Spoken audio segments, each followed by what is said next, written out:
Welcome to the CCFR Radio Podcast, your source for news, updates, and stories from the CCFR.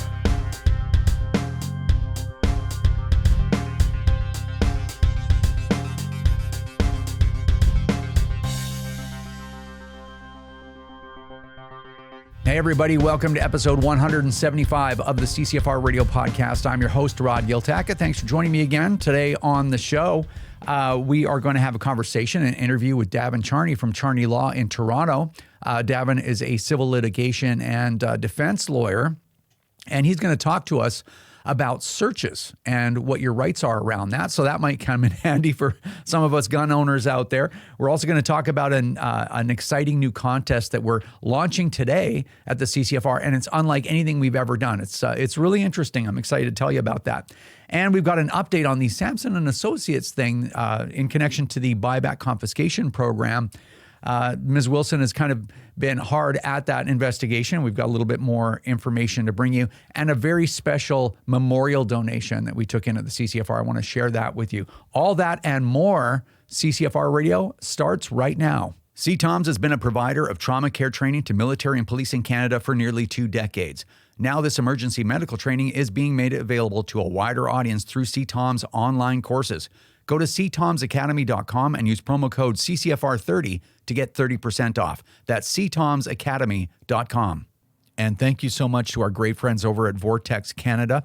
They continue to support the CCFR podcast and the CCFR. Can't say enough about them. Check out all their great products at vortexcanada.net. That's vortexcanada.net. Vortex, the force of optics. Need a new boomstick? Bullseye North is Canada's shooting superstore and a proud supporter of the CCFR. With a wide selection of guns and top trending gear for any shooter, they have what you need. Plus, free shipping over $250, which includes ammo, or flat rate shipping of $17 under $250. Some conditions apply. Subscribe to their weekly newsletter to get first access to the hottest deals. A huge thank you goes out to our great friends over at the Saskatchewan Rivers chapter of Safari Club International. They do a lot of great work over there, including supporting the CCFR and the CCFR Radio Podcast. Check out all their great work at saskriverssci.com. That's saskriverssci.com. All right, we are back. I'm super excited to tell you this story. So, as I mentioned, we have this new contest slash fundraiser coming out. And what's exciting about this is there's a story behind this, and this is something unlike anything we've ever done, and I'm really excited to share the story. So I think the best way for me to launch this is to just read you just a few sentences of correspondence between Scott Carpenter of International Shooting Supplies in Surrey, British Columbia, and one of his customers, 𝐥𝐿𝐷 Johnson. So this is 𝐥𝐿𝐷 sending Scott an email regarding a conversation they just had. So this is the best way to kick this off. So 𝐥𝐿𝐷 writes, "Hi Scott, thanks for speaking with me today. I'm sending you some information on the shotgun that was given to my father around 1950 from Herb and Frances Williams, my godparents. The shotgun belonged to their son, Willie the Kid Williams. He was one of the top Canadian aces of the Second World War, a fighter pilot. He died at age 20. He was Buzz Beerling's wingmate. Buzz was Canada's #1 pilot. I would like the shotgun to go to someone who would appreciate the historical significance of the firearm. As the CCFR has a broad reach throughout the veteran community, I thought it would be appropriate to donate the shotgun to the CCFR as a fundraiser for Remembrance Day. Thank you, 𝐥𝐿𝐷 Johnson." So, I'm reading this. I'm like, what do I do with this, right? I'm like, well, how do I just raffle off a shotgun with historical meaning, or how do we get something around this? So the first question I needed to ask myself was, well, who's Willie the Kid? I need to find that out first. So I did a little bit of research, and plus I reached out to 𝐥𝐿𝐷. He told me the story, sent me some material and whatnot. And it turns out Willie the Kid was from Chilliwack, British Columbia, which is where I'm speaking to you from right now. I lived in Chilliwack for 20 years here. So that was pretty cool. He was awarded the Distinguished Flying Cross, which is one of Canada's most important aviation awards. He's one of Canada's better known World War II heroes, by the way. He had 10 confirmed German aircraft shot down in his brief career with the Canadian Royal Canadian Air Force. He actually died in a plane crash on his way back to Britain, is my understanding. So really, really interesting. So I was like, well, how do I, what do I just, I didn't want to just give away the shotgun, be like, well, here's what we think. And, here's a copy of 𝐿𝐿𝐷's email for you, I wanted it to be a little bit more special. So for the contest, the winner of the contest will win Willie the Kid's double barrel shotgun. It's a double barrel 12 gauge shotgun. I believe it's still functional, by the way. Could have a Damascus barrel in there because it's quite old. So be careful firing modern ammunition through something like that. But I don't know, maybe it's different. And what we did was we teamed up with Julianne's Art and Framing here at 𝐿𝐿𝐷, who did a really great job of taking some historical documents of Willie the Kids that we sourced and brought together, including some documents that sort of show the chain of custody, right? And put them all in this beautiful frame, this commemorative frame, as you can see. And so we've got some of his service records in there. We got a picture of Willie. We have an actual registration certificate from 2002 from Willie's parents that had, or 𝐿𝐷's dad, I can't remember who, but actually took ownership of that shotgun. And it's got some handwriting and stuff on there, so pretty cool. It's the original document in the frame as well, which is neat. And so you're going to get the shotgun and that commemorative frame. And that'll look really great in your man cave or wherever you want to display that. But a real living piece of Canadian history from a time so long ago, I don't think even people my age, right, I'm in my mid-50s, can really understand what it was like then. So I don't know. Might be big with veterans out there or historians. I don't know if it's got broad appeal to all of you guys, but I thought the story was just incredible, really compelling. And I just want to thank 𝐿𝐷 Johnson and his family for donating this. It's such a unique prize and such a unique contest. Anyway, I wanted to have this done so that we could draw on Remembrance Day, but I just couldn't get it done fast enough. That's why I gave Julianne's Art and Framing in 𝐿𝐿𝐷, British Columbia, a shout out, because they put this frame together really, really quickly for us because we had the app, we had a whole bunch of things. I was way behind, but anyway. Here's the details for the contest. If you donate $10 to the CCFR, you'll get one free entry into the contest. If you donate $25, you get 3 free entries into the contest. The contest is open right now, so you can go there and do that. You can do that through the website, ccfr.ca or firearmrights.ca. And the contest ends midnight on November 17th. I want to get it by the 11th, but there wasn't enough time. So November 17th, contest is over. The following podcast and television show on WOW TV, we will be announcing the winner. So the podcast comes a week earlier than the TV show. So stay tuned to the podcast for that. Pretty cool contest. Anyway, I want to move on to a memorial donation that was made. So when I was at TACCOM in Mississauga, Ontario a little while back, Ian Roswell from the Campbellford Pistol Club had come by the booth and said, we want to make a donation of $700 to the CCFR in memory of some people associated with our club. And I'm like, that's unbelievable. Okay. So Ian sent me the details. So basically the Campbellford Pistol Club and individual members, Alan Roy or Alan Waugh, I don't know if Alan is French, but I'm covering both my bases just in case, and Ian Roswell are making this donation in memory of Carl and Ann Klein, who are, I guess, founding members of the club, and also Daniel Pinkerton, who is a member and a gunsmith at Accuracy Plus in Peterborough. So a memorial donation of $700. So I just wanted to make mention of that because I think it's important.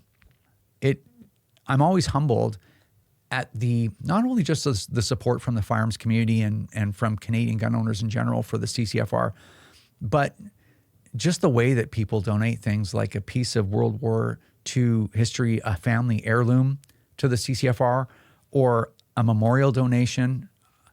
I have a hard time thinking that we're even worthy of that kind of support and the meaning behind that, I guess.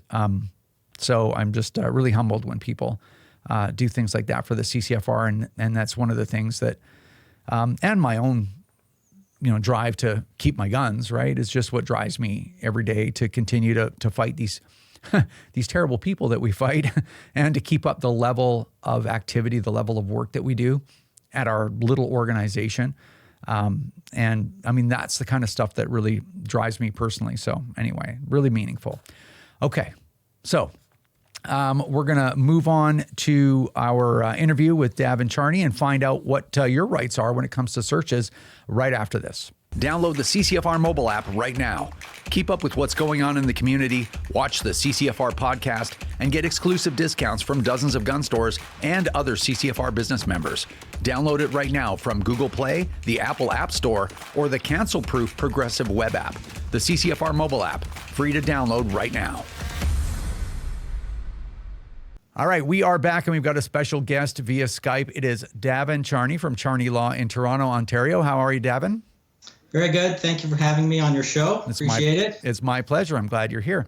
So you're a civil litigation lawyer that does a little bit of defense work in Toronto, as I mentioned. And there are some things that you're doing to help licensed gun owners navigate the law. Can you just maybe start out by telling us kind of the kinds of services that you can offer licensed gun owners?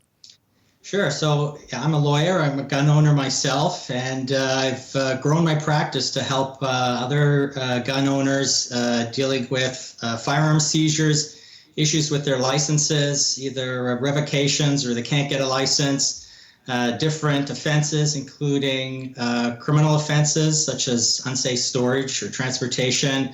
I've helped people with peace bonds, so a variety of different circumstances. Yeah, that's really useful stuff because with the way that our system is, you can have there's a lot of opportunity for licensed gun owners to run afoul of the law in a number of different circumstances. So that's useful.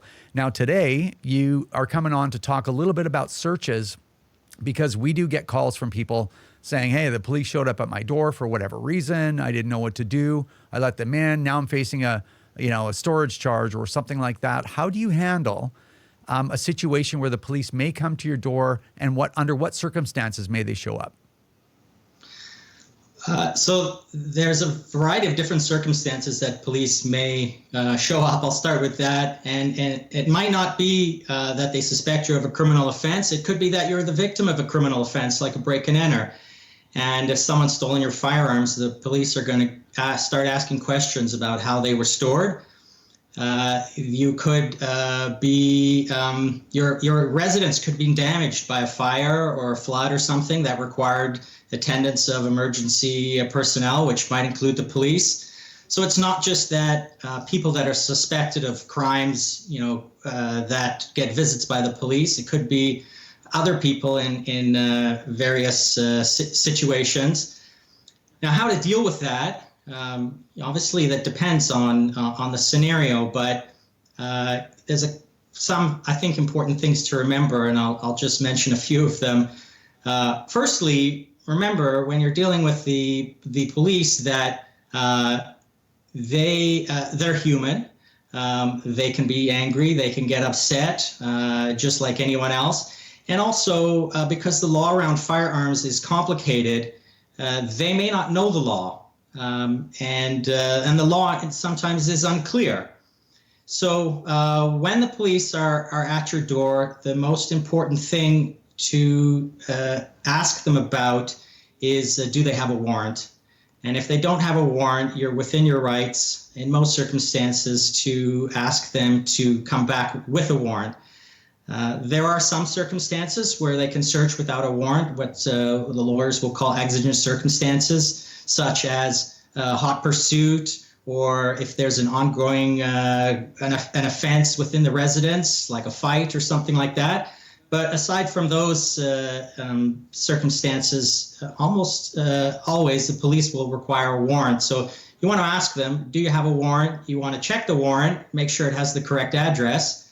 And if they do have a warrant, then you want to not interfere with their investigation, because they may search the residence and leave and you don't get charged. But if you're interfering with them, then you could escalate the situation to where you do get charged with an offense like obstruct or assault police. You want to record, make sure you're recording the events, either through home surveillance or through use of your cell phone, or have other people in your residence record. And you want to avoid escalating a situation police officers are trained in what's called the first contact approach. It's a de-escalatory technique where they introduce themselves and they try to develop a rapport with the person for de-escalation. And I advise people to follow the same thing. You might introduce yourself. You don't want to give the police information that they can use against you, but you want to appear to be polite and reasonable so that the officers will then, it's hoped, will deal with you in the same situation, or in the same way. You want to, generally speaking, exercise your right to remain silent. So don't offer police information. Remember, they are there to do an investigation, and things that you do say can be used against you. And it's very unlikely that you're going to be saying things that will help you in the long run, even though you may think that what you're saying is helpful. Don't try to convince the police of something or persuade them of something. It's better to exercise your right to remain silent.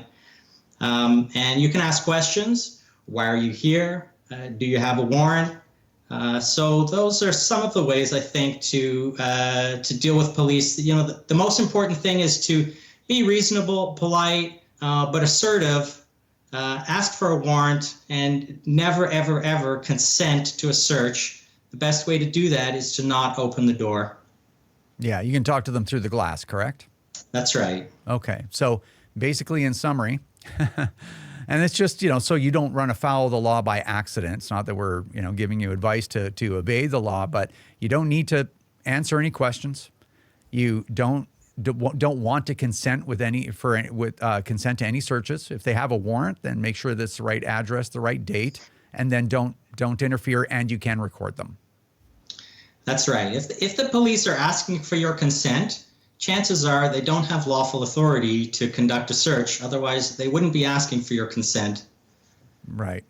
So, and again, I just want to stress, it's that you can, the Firearms Act is so nebulous in many ways and contradictory and all the rest of that stuff that you can run afoul even for small things of the law. But anyway, okay, we're out of time. Hopefully you'll come back. We got lots more to cover: transportation, vehicle searches, all kinds of stuff. But where can people find you if they need your help? Yeah, my website is charneylaw.ca. They can just Google my name, Davin Charney. And I welcome people to be in touch with me. I'll do a free consultation for anyone that's seen this show. And I can send people information that I have, and I can send them a fridge magnet or a magnet for your safe, so you can keep it there at all times should they have any issue with the law. That's awesome. Well, I really appreciate you coming on, Davin, and we'll see you again soon. Okay, hope so. Thank you. All right, we're back, and via Skype, we've got Tracy Wilson of the CCFR. Wilson!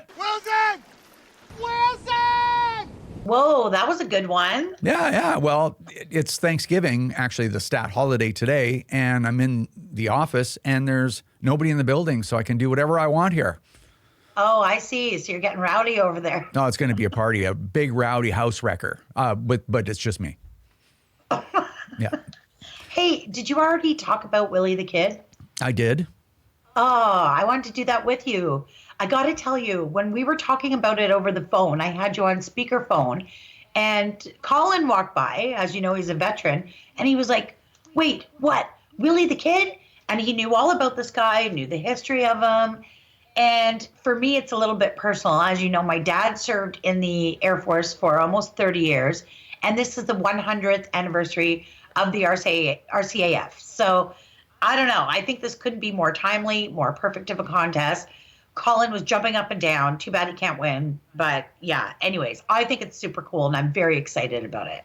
Well, that's cool. I mean, honestly, I didn't know who Willie the Kid was. I'm not a historian, a Canadian military historian or anything, but it was interesting, this whole experience. I think I might have mentioned it already, but it was interesting that he's from Chilliwack. You know, I'm from Chilliwack, and that's in British Columbia. I know it's a weird name. People probably, when they hear Chilliwack, they think of the old Canadian band. And the CCFR studio where I am right now is in Chilliwack, British Columbia too. So yeah, that's right. But yeah, I had no idea either. Yeah, no, it's very, very cool contest. I'm super excited about it. And I bet somebody out there is just dying to get their hands on that. Yeah, So it's pretty, very cool. It's pretty neat. A really unique donation too. So. Absolutely. All right. So we've got things to get covered here. So let's get started. First thing we're going to talk about is we have a little bit of an update to the Samson and Associates deep undercover investigative report that you did in the last podcast. Yeah, that's right. So if you missed it on the last show, we talked about my little field trip, and what this was within an response to an order paper question by Senator Plett. We learned that a local consulting firm, Samson and Associates, has received over $9 million from the federal government in regards to something to do with the buyback confiscation program. So they listed their office addresses on their website. I went on a little tour. Since then, I've actually had some communication with one of the executives. He saw my tweets on Twitter about it, which is in my pinned tweet, so you can go and check it out there. He's disputing the numbers represented by the government in that order paper question. However, a couple of Twitter sleuths who go through the very public information that is records on consulting, government contracts that get paid out. They've actually been consulting with the government since 2004, so during Harper years as well. Some pretty modest amounts the first little while, 1.2 million, 1.8 million.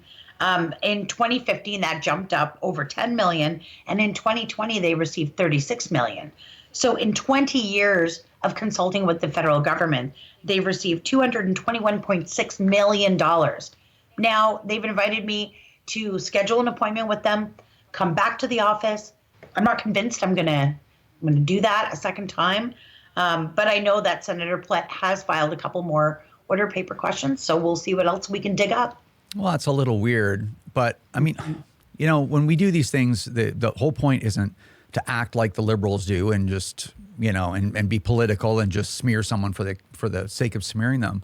So when you show up unannounced at offices, a lot of people work from home now, and I think COVID showed a lot of companies that that's possible in certain businesses. So it's entirely reasonable that maybe people weren't in the office at the time when you showed up unannounced. But for me, it is still a problem that it's like, well, no, we never got this. We never took in this level of money, yet that came from the government that they did, and then. You're portraying that as like, oh, we're not that big of a contract. Then it's like, oh, well, you've taken in almost $250 million in 10 years. Not that it was all from Liberals, but it skyrocketed under the Liberals. So it's like, that's a little weird too. But I think the one thing that I think is strange is that if you're taking in $250 million in revenue, like think about that. If you own a small business like ours, like think about that kind of revenue, right? Like this is serious money. This is like fantasy level money. Right. Wouldn't you have a P.O. box, or wouldn't your mail be going to your head office instead of some guy's house that worked once upon a time for the company? Like, wouldn't you have we have a P.O. box. So that's just weird to me that like those are business decisions, right? Because people can go on the website and go, whoa, where are all your office locations? Just like you did. And then you go there and there's the guy in his pajamas and goes, oh, they send mail here. Like what? Yeah, he fully admitted that they just use the address for mails. So I don't know why they wouldn't just use a P.O. box or just use their office 12 minutes away in Gatineau. I don't know. I mean, for $221.6 million over the last 20 years, you think they could spring for a P.O. box. But anyways, I don't. It's weird. Weird. Yeah. Anyway, all right. But we'll keep you guys updated as new information comes to light.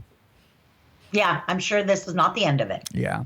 All right. So we're going to move on to some rather negative, bad news. Our great friend 𝐥𝐞𝐠𝐚𝐥 over at the Shooting Edge in Calgary has had to close his doors.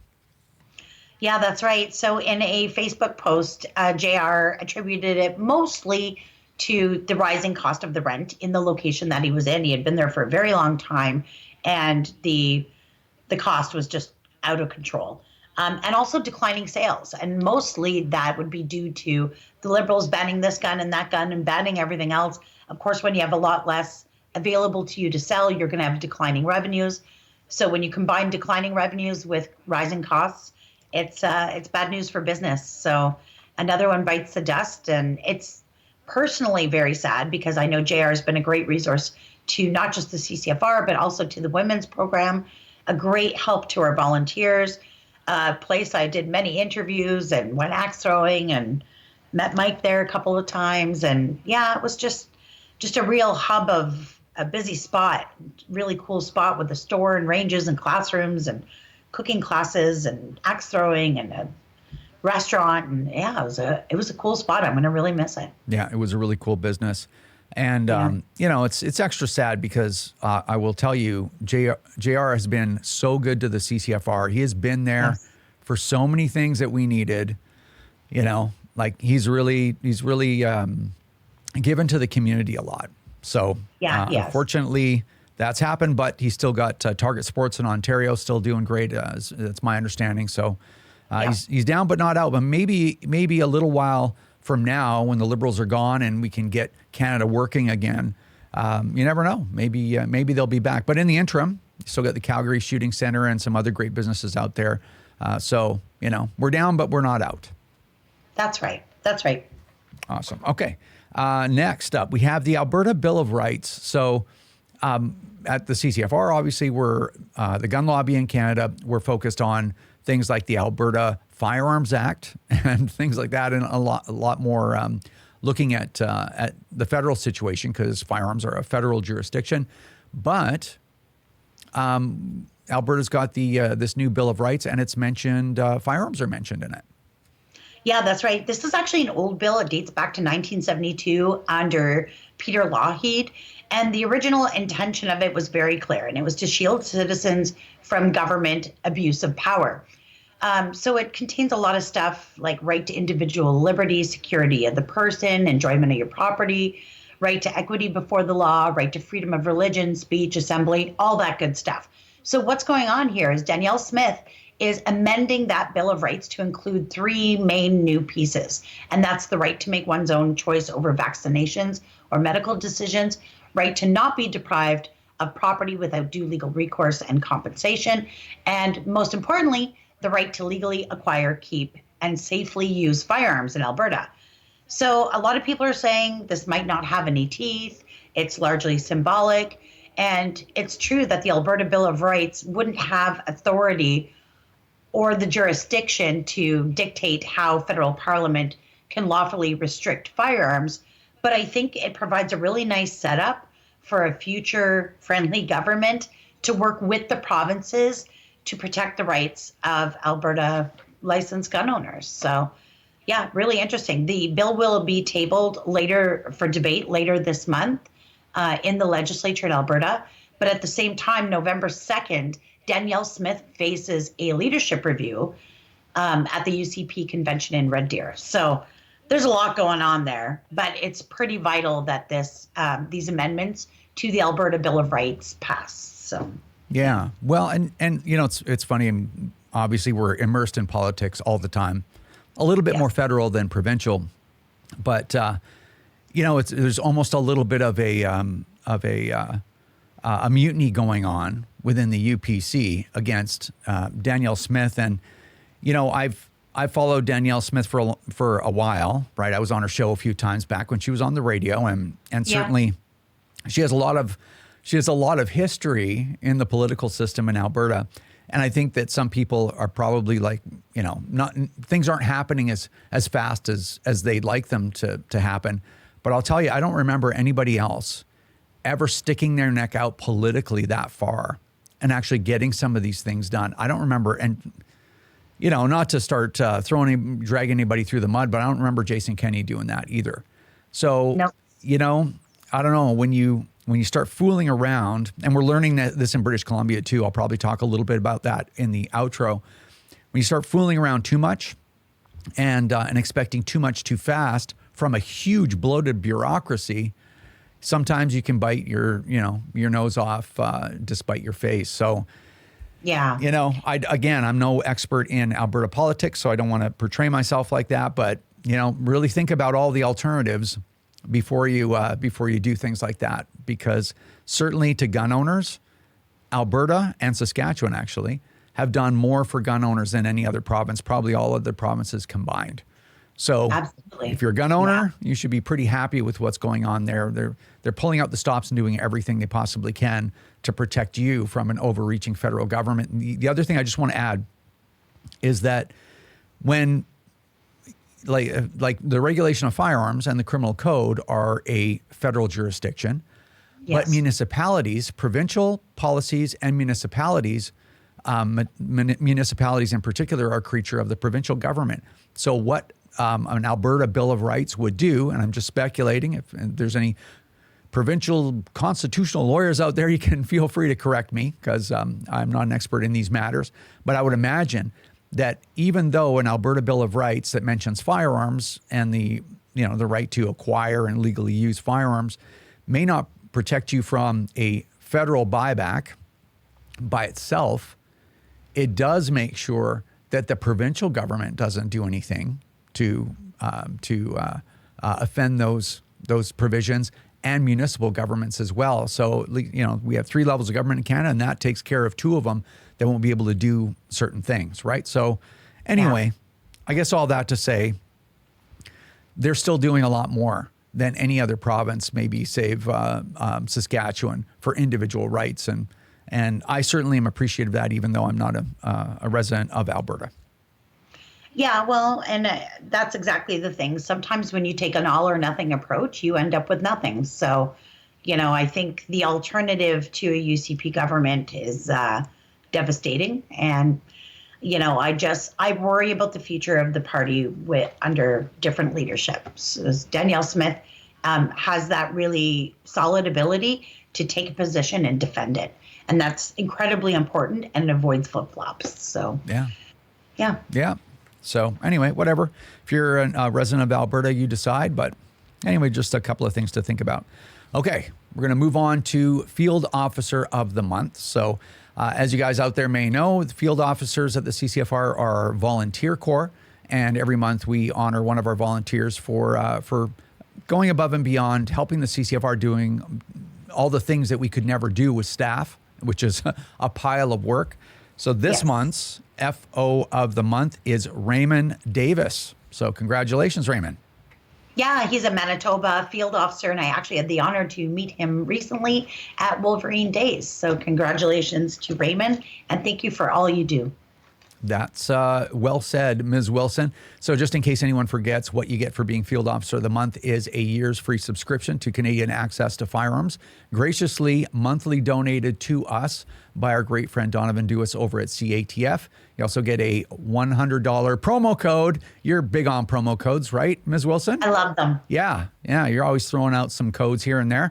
But I actually like bringing that, making light of that every single time I use the word promo code. But you get a $100 promo code to get yourself some new swag from the CCFR store, and you get honored with a picture in CATF too. Donovan's been doing that recently by his own accord. He never even said that he was going to do that to us. So it's just, I always like to give Donovan a shout out because, again, somebody that specifically is doing so much for the CCFR. We don't even ask him, and he does stuff for us. It's really great. Yes, absolutely awesome.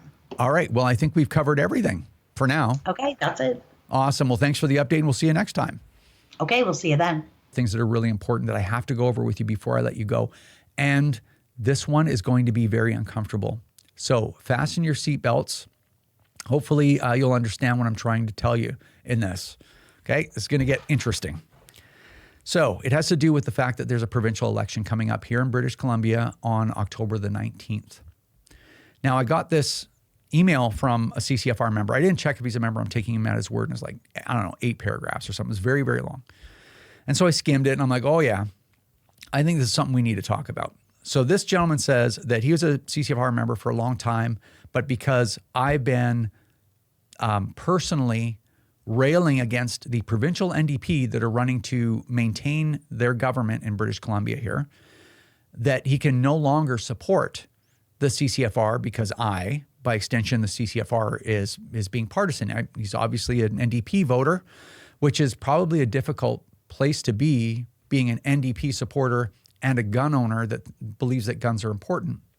Just like I think it's probably really difficult for people that vote Liberal and own guns. Like I don't envy you being in that position. But he's like, you're being partisan and that's not cool, right? And I get that. And you know what? I agree with them. So that's why I want to come on and talk about this. So let me put it to you this way. Back when we started the CCFR we took our first membership, I think it was October 28th, 2015. So about 8 years ago, right? And is it 8 or 9 years ago? As an organization, we're getting old, can't even remember, right? So back then we said, hey, the CCFR is a nonpartisan organization, and that's exactly what we intended to do. And that's what we were, I think, for about 3 years, honestly, I think, somewhere around 3 years. And the reason we were able to do that is because at the time, because remember, a month later, the Liberals won a clear majority government. And we're like, that's okay, we'll work with the Liberals and we'll work with Conservatives, and the NDP are floating around there, and maybe we'll have a meeting with the Bloc, I don't know, get around, right? But our whole mandate was to make sure that legal firearm ownership was a recognized aspect of the Canadian social fabric, which it is, and that we worked towards getting laws repealed that were just punitive against licensed gun owners for no reason, and be proponents of gun laws that would increase public safety, right? Which, of course, anything that increases public safety is good for gun owners, whatever. But, and it's funny because, and the evidence of that, let me just tell you this, sorry for getting sidetracked, but if I would have looked at my social media activity as it is today, when back in 2015, as the new, president at the time of the CCFR, I would have fired me. I would have been like, whoa, dude, that is way off base. And the reason is because we were nonpartisan. But what ended up happening is a new reality came to Canada. We had never had an extremist, like literal radical extremist government like we had with the Liberals when they got in. And we had never seen a divisive government like this. They were dividing people based on their sexual preferences, on their economic status, on their social status, on their political views, on their ideas of bodily autonomy, whether or not, I control what goes into my body, like just censorship and attacks on private property. And it just went on. And the language, right? Anyone that disagrees with me is this, and this. So I don't care about addressing the point. Here's all the reasons that person is terrible. Thus, you must discount, you must ignore all of their arguments altogether. I win. It's 2015 because it's 2015, right? We'd never seen that before. And so it became very, very early on. I'd say, honestly, I think it was about 3 years. 3 years in, we're like, okay, the only solution to our problem here, especially when the gun ban came, the May 1st, 2020 gun ban, the only solution right now on the table to stop this is a political solution. What is a political solution? It's a partisan solution. And today, it's more important than ever. The only way for me to fulfill my promise to you in return for your support is to catapult the Liberals, the federal Liberals, the NDP, and the Bloc as far away from power as we possibly can, and elect a supermajority conservative government that has promised not to give us machine guns, just promised that they would be reasonable with us and to help them and to hold them to their promises too. Because if you're not actually going to do those things, why am I allied with you anyway? Screw it, right? Like that's, and I'm giving you a little insight from me personally. That's where I'm at. If you're just going to tell me these things because I don't have an alternative, screw it. You know what? Let the chips fall where they may, because this has been a rough ride, right, for the last 8 years. It's been pretty tough. So anyway, when it comes to the provincial election, so yes, we are. So are we a partisan organization now? Absolutely we are, because that's the only way we can do what we promised to do, which is save your guns. Make it, and even for me personally, right, to make it so that I can pass my guns down to my kids, which is really important to me. And that my kids have the ability to legally own and use firearms, because it's an important aspect of a free society. I truly believe it, and that's what I'm after. And that's what needs to be done to do that. So when it comes to the provincial election, the provincial NDP have run a campaign unlike anything I've ever seen. I've never seen this level of blatant disinformation and in-your-face lying and pure deception. Like, I know I'm being a little bit hyperbolic, but I'm really not. If you just look at what they've done, it's almost psychological warfare level stuff, where they're like, John Rustad, who's the leader of the Conservative Party of BC, wants gang members to have access to assault weapons and for police not to be able to seize them. Like who could even conjure up that level of propaganda? It's nauseating, right? So anyway, that's how they're campaigning, trying to hold on to power in British Columbia. I'm in British Columbia, and I'm a 2-time cancer survivor so far. I've been in and out of the medical system for 7 years. I've watched it collapse. Like, it is worse than you think. Some people have a different experience, but go to the emergency room in Abbotsford, British Columbia, even during the day on a weekday, and see how long it takes you to get in there, even if you're hemorrhaging, life-threatening hemorrhage. Like, go try it. Go try it in a lot of urban centers in Canada, much less British Columbia. There's rolling emergency room closures. There's no emergency room like in Merritt, British Columbia, or in Kelowna. Like, no emergency room. And of course, no doctor's office. Like, what happens if you get in a car accident? Right? Maybe the ambulance will drive you to the next city. I don't know. Right? We've seen this opioid, just this total apocalypse of opioid and these downtown centers, like the Lower East, downtown East Side, like, oh man, like it's zombie apocalypse. And the economy and deficits and all this stuff, and combine that with their campaign, I cannot support them. And I cannot stand there and watch this happen, watch them get power again. They probably will, but I'm not going to be a party of it. But then here's what dragged me in there as the CCFR. When David Eby said that he was going to, and if need be, pay for, and I'm paraphrasing, right, just to be honest, that he's going to be in lockstep with the federal government, even with the buyback. And if the federal government wants British Columbians to pay for it, right, the province to pick up the tab and provide the resources, taking police off the streets so they can't respond to 911 calls to go sit at buyback centers, then that's what he would do.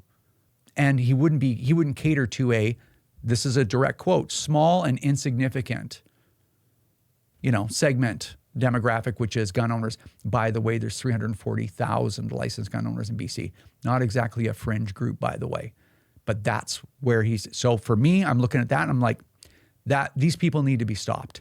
We're not getting the benefit that they're getting in Alberta or in Saskatchewan with a provincial government that says, that's wrong. At least we're not going to pay for it. And you know what?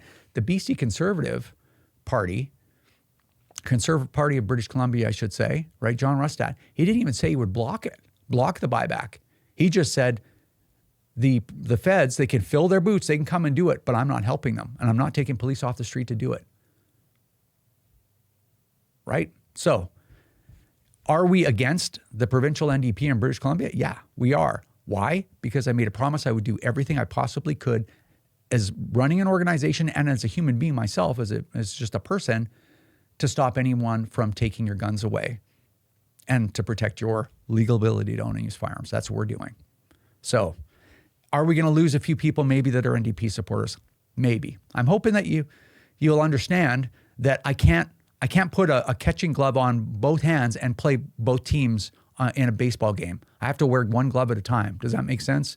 Probably a crappy analogy, but that's just the reality of it. I just can't. It's not possible. For me to save your guns, I have to pick a side. As an organization, we have to pick a side, and we have to get people out of power that just want to take your things and hurt you. So, am I sorry to lose a member? Absolutely. Is there anything I can do about it? I just don't think that I can. So anyway, I wanted to address that. It was 10 minutes. So I'm sorry it was long, but it's an important conversation because sometimes people do get mad at us, like I'm a liberal voter and I'm a gun owner and, I don't like it that you guys beat up on liberals. Like that's the only way for me to save your guns. I need the liberals to be defeated horribly in the next election. I don't know. Is that my conflict or the members' conflict? I don't know, but we can always use your help. And I'm sorry if that's just kind of exposes a conflict in your life. It's got to be tough. Anyway, all right. So I want to get that out of the way. Now, don't forget the Willie the Kid contest. Really cool. Willie the Kid contest. It's open right now. So if you go to firearmrights.ca, you can enter. A $10 donation gets you 1 entry into the contest. $25 gets you 3 entries into the contest. Make sure you read all the contest rules before you enter. There are actually some details in there, so make sure you read it. And the contest ends November the 17th. So the next podcast and the next television show after the 17th, we will tell you who the winner is. And don't forget, download the CCFR mobile app from the Google Play Store or the Apple Store and get special deals from our business members. Keep up with what's going on at the CCFR. Get the odd notification if you're interested. Watch or listen to the podcast. Manage your membership with the CCFR. All kinds of great things. We spent a lot of time and effort on this app, and it's awesome. And don't forget to vote. October the 19th. Don't forget. Super important in British Columbia. So if you live in British Columbia, get every voting age person that you know. Drive them yourself to the polls and vote, right? On one hand, you have a party that says, hey, whatever the feds come up with to attack licensed gun owners, we'll even pay for it. They're looking at a $24 billion deficit, and they're like, yeah, we'll even pay for it. And then the other side, maybe not somebody that's going to protect your guns, but says, hey, the feds, if they want to do that and it's within their jurisdiction, they can do it themselves. We're not allocating police resources to taking guns from licensed gun owners. Those are really the two choices there. So anyway, don't forget to vote. Super important.